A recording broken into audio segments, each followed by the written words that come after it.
Le voy a pedir a los presentes, y usted tiene también una Biblia en su casa, que me acompañen al libro de Jonás. Jonás es una historia muy conocida, una historia que comúnmente se cuenta en las clases de los niños. Es una historia que se cuenta incluso en películas, y es una historia real, algo que pasó, pero esta historia tiene muchas enseñanzas para nosotros. Este mensaje va a hablar del libro de Jonás y quiero que ponga mucha atención. Vamos a comenzar leyendo Jonás desde el capítulo 1. Voy a leer todo el capítulo 1 y el capítulo 2, y la enseñanza se va a basar en esto, porque como usted sabe, la Biblia, aunque cuenta historias del pasado, tiene mucha información para el presente. La Biblia sigue vigente. La Biblia está aún al mando de nuestras vidas. En la Biblia, como dice la Escritura, podemos encontrar el apoyo que necesitamos, a las preguntas contestadas, si nosotros ponemos atención y estudiamos.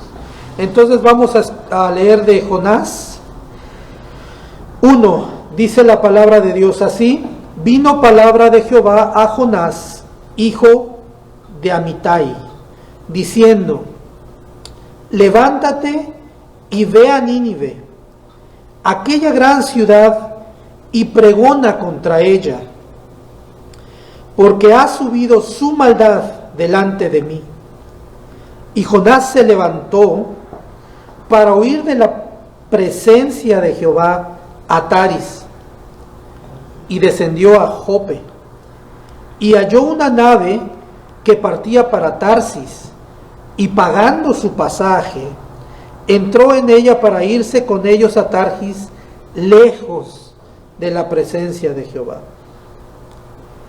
Pero Jehová hizo levantar un gran viento en el mar, y hubo en el mar una tempestad tan grande que se pensó que se partiría la nave.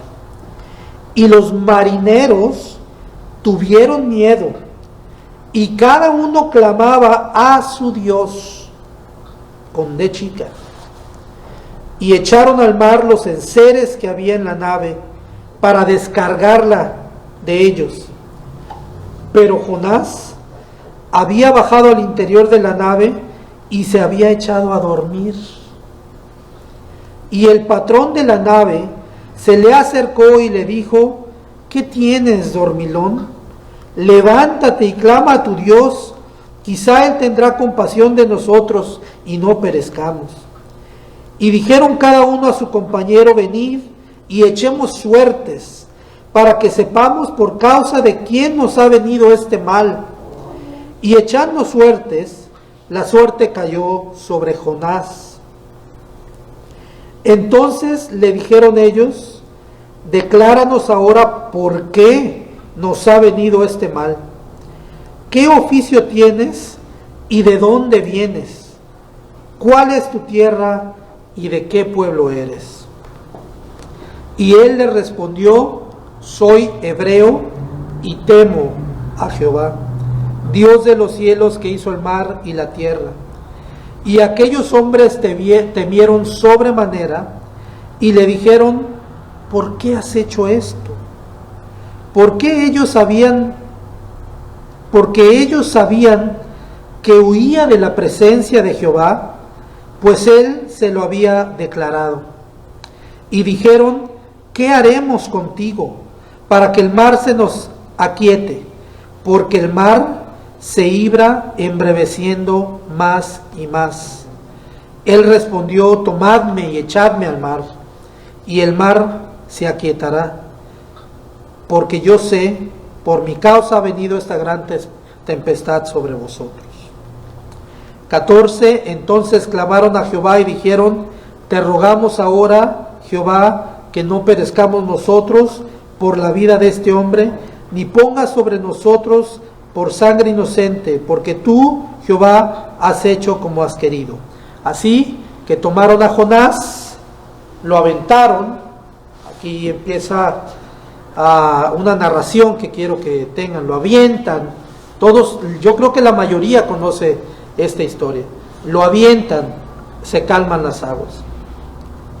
Entonces, el primer punto cuando nosotros leemos esto, y por eso es que les digo que la Biblia es tan actual, que si nosotros estudiamos, si nosotros vemos esto, nos vamos a dar cuenta de unas cosas.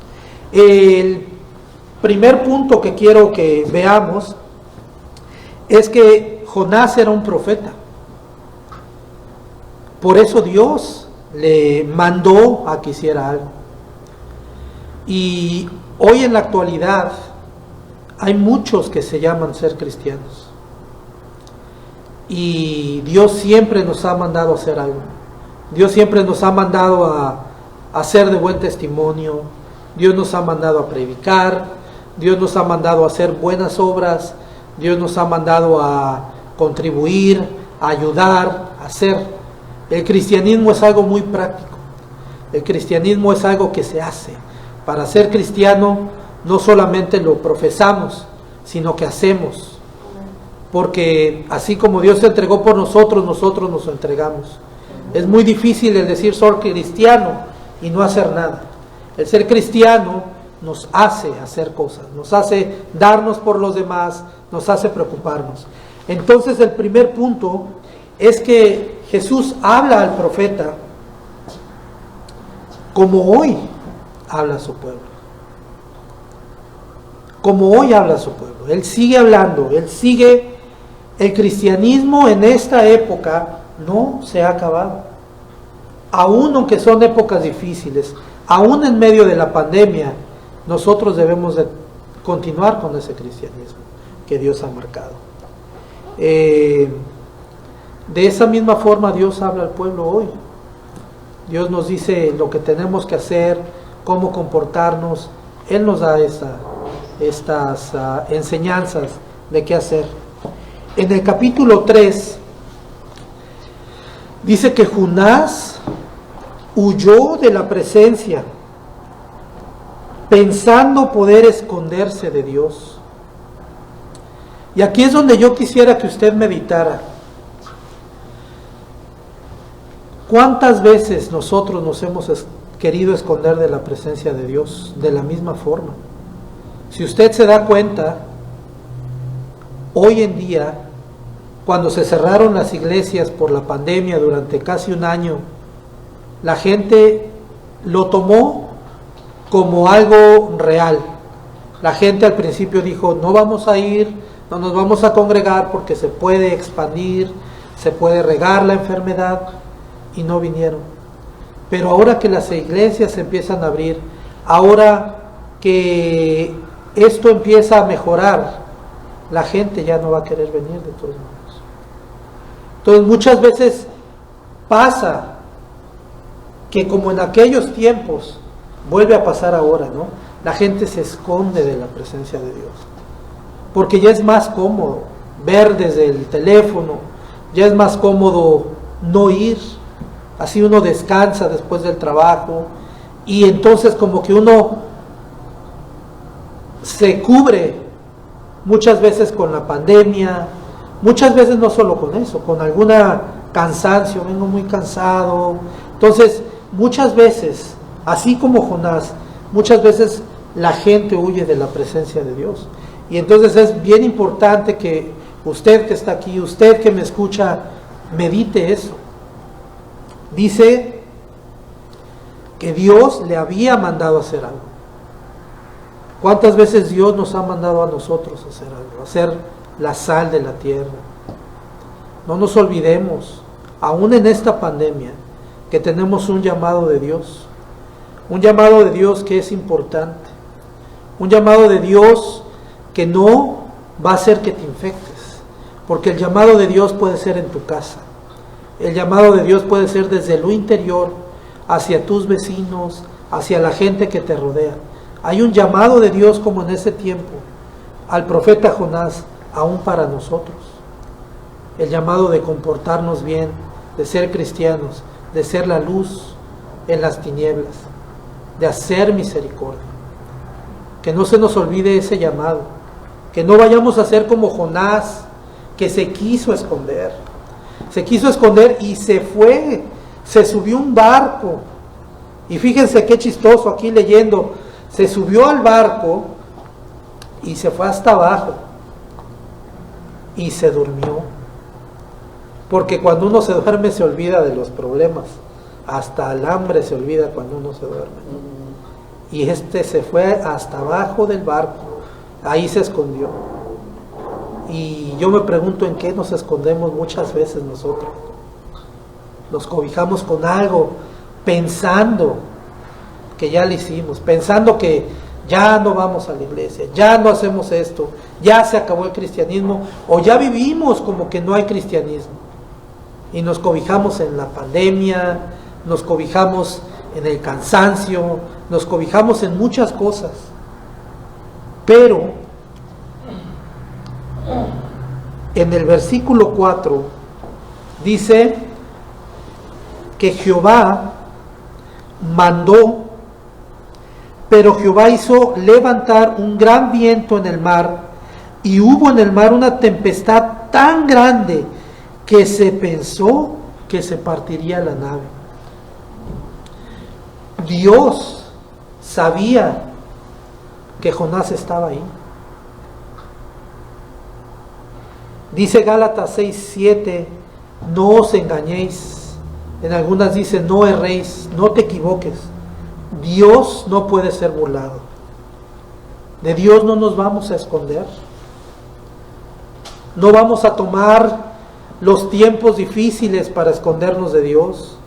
No podemos ocupar los problemas en los que vivimos para escondernos de Dios, para apartarnos de su llamado, para apartarnos de hacer y de vivir como Él nos ha enseñado. Dice que Jehová mandó una tempestad, porque Jehová sabía. Sabes que Jehová, Dios, sabe cuando nosotros nos queremos esconder, porque el humano es muy cómodo. El humano es muy cómodo porque dice, ya la libré, me prohíben hacer esto, me prohíben hacer esto otro, no se puede salir a predicar, no se puede hacer esto. Está bien que cumplamos con las reglas, yo no estoy en contra de las reglas, pero el cristianismo es en tu casa. No se te olvide seguir dando buen testimonio con los tuyos. Algo de lo que dicen que ha pasado en esta pandemia, cuando la gente se quedó en sus casas, todas las familias, y nadie iba a trabajar, fue que aumentaron, ¿no?, los problemas, los pleitos ahí en casa. La gente se olvida. Ojalá que el pueblo que se hace llamar cristiano, en sus casas haya paz y haya tranquilidad, como Dios manda. Así que nunca tratemos de escondernos de el llamado que Dios ha hecho. Nunca tratemos de escondernos como lo hizo él. Se fue hasta el fondo de la nave. Dice que lo fueron a buscar y le dijeron, despiértate. Dormilón. Que no seamos nosotros así dormilones, que ya suave, ya la iglesia se olvidó, ya se olvidaron las buenas obras, ya se olvidó el buen trato, ya se olvidó todo. Suave, a dormir, mientras hay una tempestad afuera, mientras la gente muere en cantidades. Han muerto familiares, amigos, vecinos, la gente muere. No podemos escondernos, no podemos dormirnos. En el 1:13 dice así: aquellos hombres, refiriéndose a los marineros que iban con él, trabajaron para hacer volver la nave a tierra, mas no pudieron. En unos versículos antes dice que echaron todo al mar. Y yo he visto algún documental donde el mar se embravece y lo que la gente hace es que tiene que tirar toda la carga para que el barco esté más vacío. Y muchas veces en la desesperación tiran hasta la comida, tiran todo con tal de salvarse. Esta gente era gente que se dedicaba a eso. Era un navío grande. Esta gente eran pescadores, se dedicaban a eso. Y dice que aquellos hombres trabajaron para hacer volver la nave a tierra, mas no pudieron, porque nada ni nadie puede contra Dios, porque esto lo había mandado Dios. Entonces, yo siento y yo pienso que muchas veces esto pasa aún, cuando la gente se esconde de Dios, cuando la gente no hace lo que Dios dice, entonces empiezan a hacer las cosas que ellos saben. Entonces en la desesperación, ahora me voy a portar bien, ahora voy a hacer esto, ahora voy a hacer esto otro, pero no pudieron. Estos hombres experimentados no pudieron. Desesperadamente trataron de llegar a tierra firme porque sentían que la barca se partía. Y dice, y no pudieron. Hay un versículo en la Biblia, en Hebreos 10:31, que dice así: terrible cosa es caer en manos de un Dios vivo. Esa es la dualidad de Dios, ¿no? Sus dos caras. Él es totalmente amoroso. Yo no puedo describir nunca el amor de Dios para con mi vida, sus bondades. Diario puedo ver las bondades de Dios. Ojalá que usted diario pueda ver las bondades de Dios. Pero dice que terrible cosa es caer en manos de un Dios vivo. Cuando Dios se enoja con una persona por la desobediencia, por el pecado, es cosa terrible. Y por más que intentes, como estos pescadores hicieron, intentaron hacer reformas en sus vidas, intentaron, ahora me voy a portar bien, ahora voy a hacer, pero no pudieron. No hay nada en tu vida que puedas hacer. No hay doctores, no hay dinero, no hay psicólogos, no hay nada en tu vida que puedas hacer para detener algo que Dios ha mandado a tu vida. No puedes. Solo Dios es el único que puede. Por eso Él les dijo, y Él lo sabía, dijo, yo soy la raíz del problema. En el capítulo 17 dice así: pero Jehová tenía preparado un gran pez que tragase a Jonás, y estuvo Jonás en el vientre del pez 3 días y 3 noches. Cuando él comenta, cuando él dice que él es el motivo, que lo tiren al mar, lo tiran, lo avientan, y el mar dice que se calmó,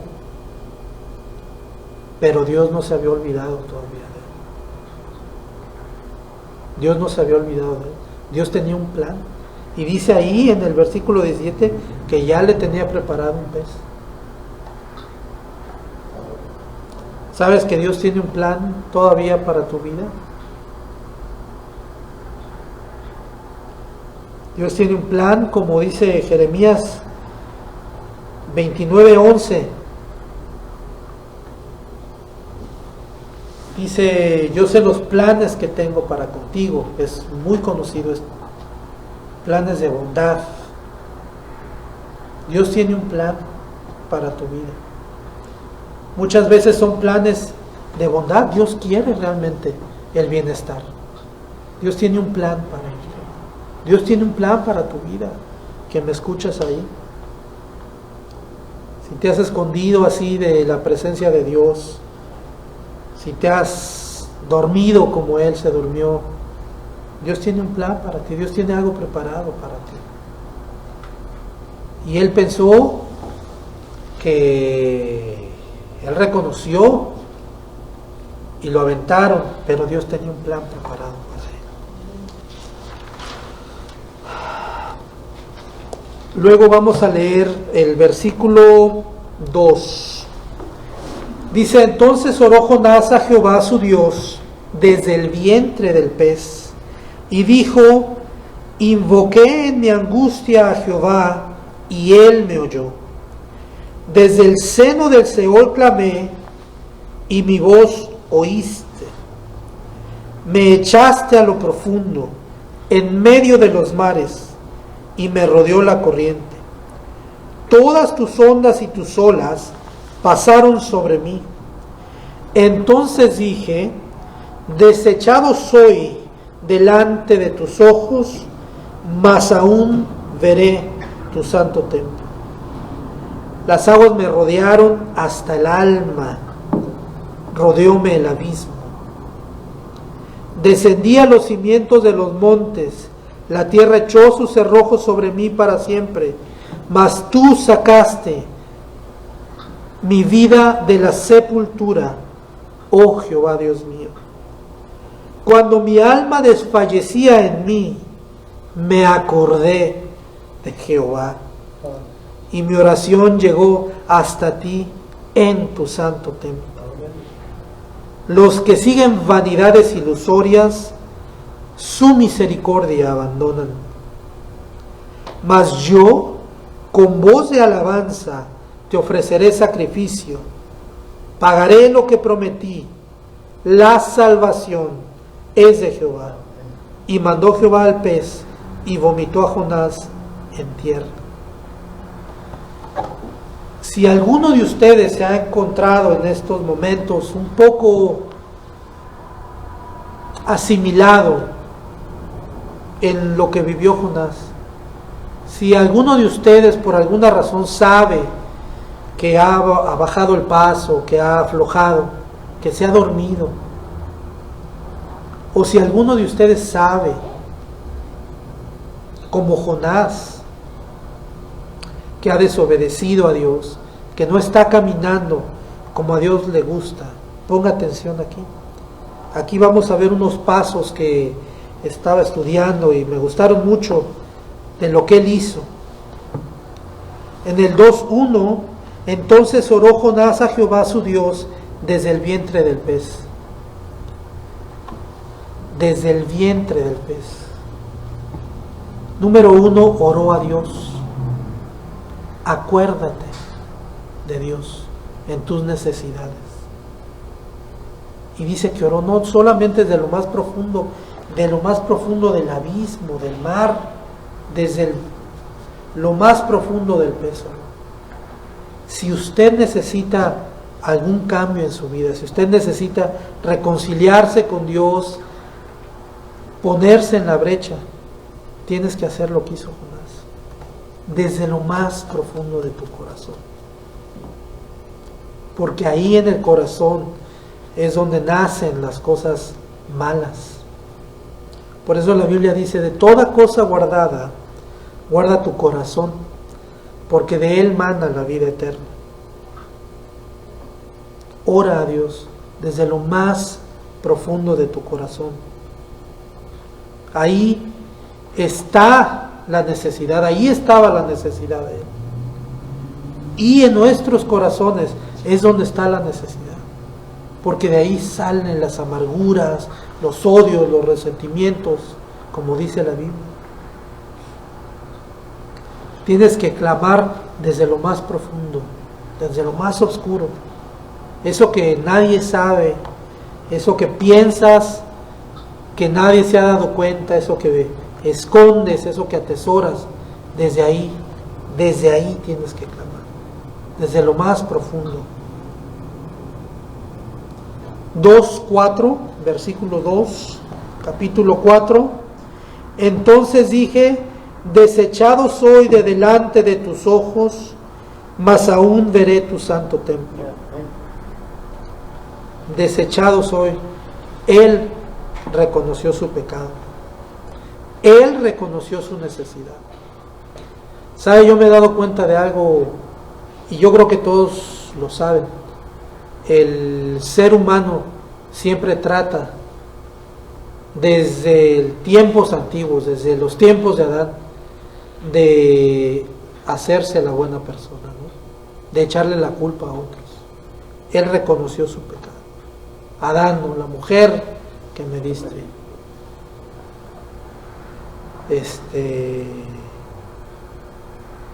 Y en estos tiempos es lo mismo. La gente o la mayoría de los humanos no nos gusta reconocer nuestros errores. No nos gusta reconocer. Y sabes que dice la Biblia que un corazón contrito y humillado Él no despreciará jamás. Mucha gente no va a alcanzar y no puede alcanzar la salvación de Dios real porque siente que lo que ha hecho no está mal, que no es culpa, que fue las circunstancias, que lo empujaron a hacerlo, que todo mundo lo hace, que yo no soy el peor. Si usted necesita cambiar, si usted necesita ponerse a cuentas con Dios, necesita reconocer, como Jonás reconoció. Hoy la gente no reconoce. Hoy la gente sabe, yo he escuchado gente que dice, yo sé que hice mal esto, yo sé que esto está mal, yo sé que esto está mal, pero, y no reconoce. Tienes que reconocer tu necesidad para alcanzar realmente la salvación. El 2:7, bueno, aquí hago un pequeño paréntesis. En el 2:4, mas aún veré tu santo templo. Ahí, en el vientre del pez, clamando a Dios, se acordó del santo templo, se acordó de la iglesia. ¿Cuántos ya se olvidaron de la iglesia? Siendo que la Biblia dice, no dejando de congregarse como muchos tienen por costumbre. Él se acordó. Si tú te olvidas de la iglesia, es porque no tienes necesidad de Dios. Sencillo, simple. Dice el 2:7, cuando mi alma desfallecía en mí, me acordé de Jehová, y mi oración llegó hasta ti en tu santo templo. Cuánta tristeza me da el ver amistades que yo tuve de joven, de niño, que vivimos, que nacimos, que crecimos en la iglesia, alejados de la iglesia. ¿Cuánta gente usted conoce que fueron a la iglesia, que nacieron en el cristianismo, que nacieron, que iban a la iglesia y se han apartado? Porque se han olvidado de Jehová. Que nunca se te olvide sus bondades, que nunca se te olvide lo que Él ha hecho por ti. Dice que cuando desfallecía se acordó de Jehová. Una cosa que tú tienes que hacer es acordarte qué ha hecho Dios por ti. ¿Ha sido bueno contigo? ¿Ha sido paciente contigo? ¿Ha sido misericordioso contigo? ¿Ha sido excelente conmigo? Y esto es una de las cosas que a mí siempre me han mantenido. Siempre me acuerdo de lo que Dios ha hecho, de lo que yo he visto con mis ojos, de la gente que he visto liberada, de la gente que he visto que ha sanado. Acuérdate de Jehová. Acuérdate de lo que Él hizo un día en tu vida. Acuérdate de la paz que ha traído a tu vida en situaciones difíciles cuando has puesto en Él tu confianza. En el 2:9, mas yo con voz de alabanza te ofreceré sacrificio. Mas yo con voz de alabanza te ofreceré sacrificio. ¿Cuánta gente ya se olvidó de alabar a Dios? ¿Cuánta gente ya se olvidó de alabar a Dios? Ya no hay alabanza. No puede haber alabanza cuando se te olvida lo bueno que es Él. Y no una alabanza simplemente de cantos, porque puedes poner música en el radio, en la tele, y cantar, y cantar, y cantar. Pero la alabanza que viene del corazón. Porque aquí ya vimos que Él oró desde lo más profundo. La alabanza que viene del corazón. Esa alabanza que cuando te despiertas dices, gloria a Dios, gracias Dios que estoy aquí otro día más. Esa alabanza. Esa alabanza que muchas veces te llena los ojos de lágrimas de ver las bondades de Dios. Esa alabanza. Alaba a Dios. No te olvides de eso. No te olvides de alabar a Dios. Y por último, mas yo con voz de alabanza en el 9, te ofreceré sacrificio, pagaré lo que prometí.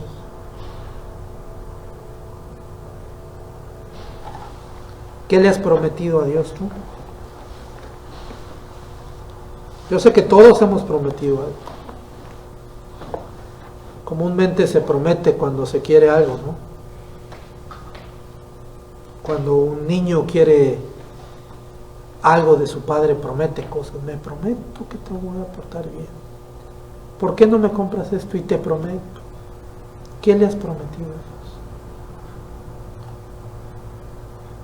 Dice, lo que prometas a Dios en la Biblia no tardes en cumplirlo. ¿Cuántos de nosotros le prometimos a Dios ser leales? ¿Cuántos de nosotros prometimos serle fieles? ¿Y cuántos de nosotros lo hemos cumplido? Le prometió a Dios. Son unos pasos muy sencillos que Él tomó para alcanzar su salvación otra vez.